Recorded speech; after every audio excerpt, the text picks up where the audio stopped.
आज मी तुम्हाला कृष्णाष्टकम म्हणून दाखवणार आहे. हे आदि शंकराचार्य यांनी रचले आहे.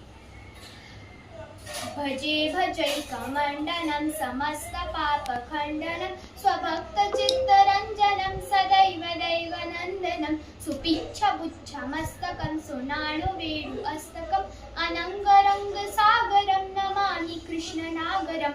मी वज्रभूमीच्या वावरणाऱ्या त्या कृष्णाला भजते, जो सर्व पापांचा नाश करतो, जो आपल्या सख्यांना नेहमी आनंद देतो, जो नंदांचा खराच आनंद आहे, जो पिवळ्या वस्त्राने शोभलेला आहे आणि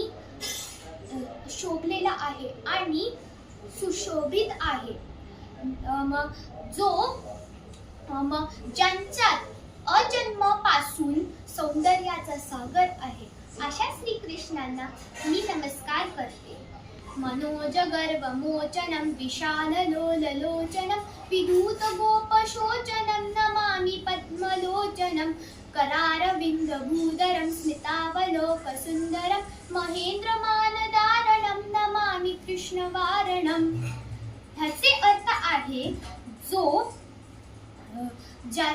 ज्याचे डोळे विशाल आहेत, ज्याचे कमळासारखे पवित्र नेत्र आहेत, अशा पद्मलोचनांना मी नमस्कार करते. ज्याचे हात सुंदर आहेत, जो स्मितमोहक आहे, जो देवराज इंद्रालाही लाजवणारा आहे, अशा श्रीकृष्णांना मी नमस्कार करते.